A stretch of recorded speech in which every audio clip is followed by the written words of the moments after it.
बात करूयात।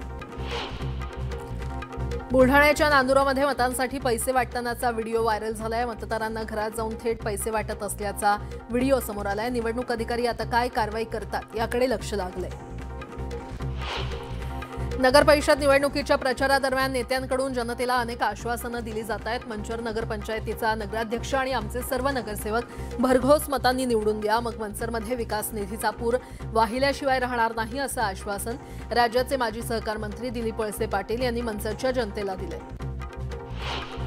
दोन्ही राष्ट्रवादी काँग्रेस एकत्र यावेत आणि कार्यकर्त्यांची आणि आमची मानसिकता आहे याबाबत जुन्नर नगर परिषदेच्या निवडणुकीपूर्वी खासदार अमोल कोल्हे हे आम्हाला भेटले होते। पुढे असणाऱ्या जिल्हा परिषद निवडणुकांमध्ये दोन्ही राष्ट्रवादी एकत्र करण्याचा आमचा विचार असल्याचं विधान अजित पवारांच्या राष्ट्रवादीचे जुन्नरचे माजी आमदार अतुल बेनके यांनी केलंय। कराड नगरपालिका निवडणूक स्वबळावर लढणाऱ्या काँग्रेसचे नगराध्यक्ष पदाचे उमेदवार झाकीर पठाण यांच्यासह 16 उमेदवारांनी प्रचाराचा शुभारंभ केला। नगरपालिका ठेकेदारी मुक्त करण्यासाठी काँग्रेस पक्ष निवडणूक रिंगणात उतरल्याचं नगराध्यक्ष पदाचे उमेदवार झाकीर पठाण यांनी सांगितलं। खर्चाची चिंता करू नका, निवडणूक आयोगाला हिशोब द्यायला आम्ही बसलोय असं विधान चंद्रशेखर बावनकुळे यांनी केलं। बावनकुळेंच्या वक्तव्यावरून निवडणूक आयोगावर किती दबाव असू शकतो हे दिसतंय अशी टीका एकनाथ खडसे यांनी केली। संसदेचं हिवाळी अधिवेशन 1 ते 19 डिसेंबर दरम्यान होणार असून या हिवाळी अधिवेशनात केंद्र सरकार अनेक मोठ्या आर्थिक आणि धोरणात्मक सुधारणा आणण्याच्या तयारीत आहे। या अधिवेशनात सरकार प्रमुख क्षेत्रांशी संबंधित किमान 10 प्रमुख विधेयकं मांडणार आहे। यामध्ये अणुऊर्जा विधेयक, मार्केट्स कोड बिल आणि विमा कायदा सुधारणा विधेयक सादर केलं जाणार आहे। देशातील अनेक महत्त्वपूर्ण आणि ऐतिहासिक खटल्यांमध्ये निर्णायक भूमिका बजावणारे न्यायमूर्ती सूर्यकांत सोमवारपासून भारताचे 53वे सरन्यायाधीश म्हणून पदभार स्वीकारणार आहेत। विद्यमान सरन्यायाधीश न्यायमूर्ती BR गवई यांच्यानंतर ते आज या पदाचा कार्यभार सांभाळतील। राज्याच्या पोलीस महासंचालक रश्मी शुक्ला 31 डिसेंबर रोजी सेवानिवृत्त होणार असून त्यांच्या जागी नवीन पोलीस महासंचालक कोण असेल याची चर्चा आता सुरू झाली आहे। राज्याच्या गृह खात्यानं त्यासाठी 7 ज्येष्ठ IPS अधिकाऱ्यांची नावं केंद्रीय लोकसेवा आयोगाकडे पाठवली आहे। राष्ट्रीय तपास संस्थेचे प्रमुख सदानंद दाते यांचं नाव यामध्ये प्रामुख्यानं चर्चेत आहे। सुषमा अंधारे आणि मस्केनची दिल्लीमध्ये भेट झाल्याची टीका सावंत यांनी केली होती। याला अंधारे यांनी प्रत्युत्तर दिलंय। नरेश मस्केनसोबत अचानक भेट झाली, सावंतांनी त्याचा वेगळा अर्थ घेतला असं अंधारे म्हटल्यात। उदय सावंत मोठा गट घेऊन भाजपमध्ये प्रवेश करतील असा पुनरुच्चार अंधारेंनी केला। म्हाडाच्या पुणे मंडळाच्या 20% सर्वसमावेशक योजनेसह 15% एकात्मिक योजनेतील 4186 घरांची सोडत दोनदा तांत्रिक कारणांमुळे लांबणीवर पडली। मात्र या सोडतीला अर्जदारांचा प्रचंड प्रतिसाद मिळतोय। अनामत रकमेसह 1.5 लाखांहून अधिक अर्ज शनिवारपर्यंत प्राप्त झालेत। एका घरामागे 36 अर्ज दाखल झाले असून हा प्रतिसाद अंतिम मुदतीपर्यंत आणखी वाढणार आहे। दिल्ली पाठोपाठ मुंबईची हवा सुद्धा विषारी बनलेली आहे। शहरातील हवेचा गुणवत्ता निर्देशांक 210 अंकांच्या पातळीवर गेलाय।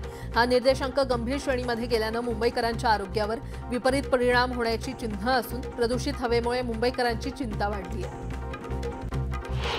मुंबई विद्यापीठानं LLBच्या 3 वर्षाच्या अभ्यासक्रमाच्या प्रथम सत्र परीक्षा फेब्रुवारीपर्यंत पुढे ढकलल्यात। या परीक्षा डिसेंबरच्या मध्यावर घेतल्या जातात। विद्यापीठानं सप्टेंबरमध्ये जाहीर केलेल्या परीक्षा अचानक 1.5 महिने पुढे ढकलल्यानं विद्यार्थी आणि महाविद्यालय संभ्रमात पडले आहेत।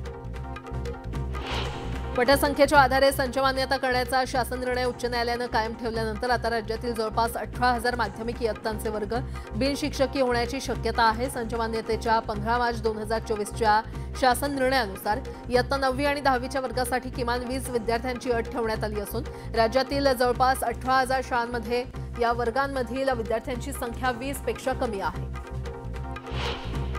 आगामी शैक्षणिक वर्षापासून महाराष्ट्र राज्य सामायिक प्रवेश परीक्षा कक्षानं हॉटेल मॅनेजमेंट अभ्यासक्रमासाठी घेण्यात येणारी BHMCT ही प्रवेश परीक्षा BCA, BBA, BMS आणि BBA या अभ्यासक्रमांसाठी घेण्यात येणाऱ्या CET परीक्षेसोबत एकत्रित घेण्याचा निर्णय घेतलाय। त्यामुळे या अभ्यासक्रमांसाठी होणाऱ्या 2 CET परीक्षांऐवजी एकच परीक्षा होणार आहे।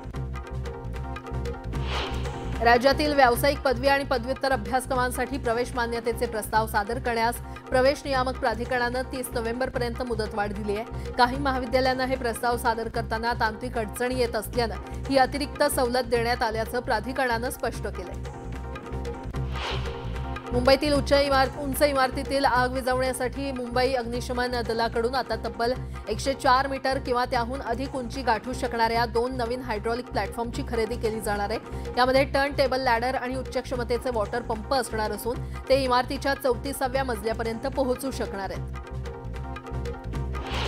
केंद्रीय गृह मंत्रालय आणि नागरी विमान वाहतूक सुरक्षा विभागानं नुकत्याच झालेल्या संयुक्त बैठकीत देशातील सर्व प्रमुख आणि लहान नागरी विमानतळावर अँटी ड्रोन सिस्टम तैनात करण्याचा निर्णय घेतलाय। भविष्यात उद्भवू शकणारी कोणतीही युद्धसदृश परिस्थिती आणि ड्रोन हल्ल्यांचा धोका लक्षात घेऊन हा महत्त्वपूर्ण निर्णय घेण्यात आलेला आहे, अशी माहिती अधिकाऱ्यांनी दिली आहे। सोलापूरच्या बार्शीमध्ये उसाला दर जाहीर करावा यासाठी स्वाभिमानी शेतकरी संघटनेकडून आंदोलन करण्यात आलं। स्वाभिमानी शेतकरी संघटनेच्या पदाधिकाऱ्यांकडून उसाला पहिली उचल 4000 रुपये देण्याची मागणी करण्यात आली। वाशिम जिल्ह्यातून जाणाऱ्या अकोला हैदराबाद महामार्गावरील सावरगाव जवळ बिबट्याचा मृत्यू झालाय। अज्ञात वाहनाच्या धडकेत सावरगाव परिसरात वावरत असलेल्या बिबट्यांच्या जोडीपैकी एका नर बिबट्याचा मृत्यू झाला। भिवंडी तालुक्यातील वाहुली गावाच्या हद्दीमध्ये रस्त्याच्या कडेला 8 ते 9 फूट लांबीचा अजगर आढळला। सर्पमित्रांनी अजगराला नैसर्गिक अधिवासात सोडून दिलं। राज्यात यंदाच्या रब्बी हंगामाला उशिरा सुरुवात झाल्याचा स्पष्ट परिणाम पेरणी क्षेत्रावर दिसून येतोय। नोव्हेंबर महिन्याचा तिसरा आठवडा संपत असतानाही पेरणीचा वेग अपेक्षेपेक्षा मंदावलेला आहे। राज्यात सध्या 16,51,000 हेक्टर क्षेत्रावर रब्बी पेरणी झाल्याची माहिती कृषी खात्यानं दिली असून यंदा जवळपास 4 लाख हेक्टरचं अंतर अद्याप भरून न निघाल्याचं चित्र आहे। पिंपरी चिंचवडसह मावळ तालुक्याला पाणीपुरवठा करणाऱ्या पवना धरण परिसरातील अनधिकृत बांधकामांवर जलसंपदा विभागानं कारवाई सुरू केलेली आहे। आपटी आणि धामणदारा परिसरातील बंगल्यांवर सुरू असलेल्या कारवाई दरम्यान बंगला मालकांनी थेट कारवाईला विरोध केल्यानं अधिकारी, कर्मचारी आणि अतिक्रमणधारकांमध्ये मोठी झटापट झाली। त्यामुळे धरण परिसरात काही काळ तणावाचं वातावरण निर्माण झालं होतं।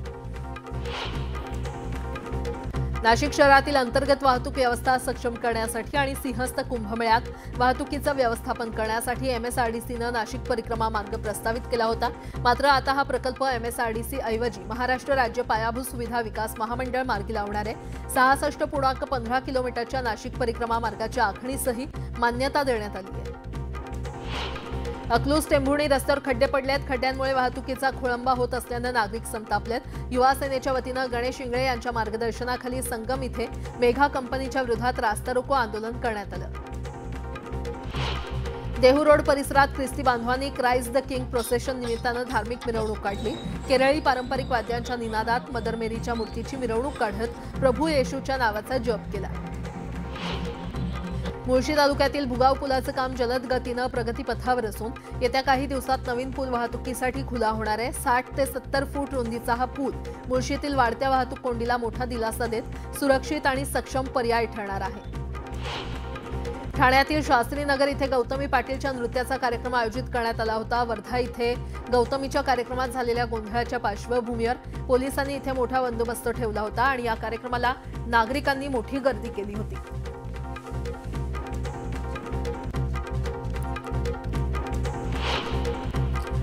यासोबतच इतरही काही महत्त्वाच्या बातम्या आपण पाहणार आहोत। तुर्तास एक छोटासा ब्रेक घेऊन लगेचच परत येतोय। पाहत रहा न्यूज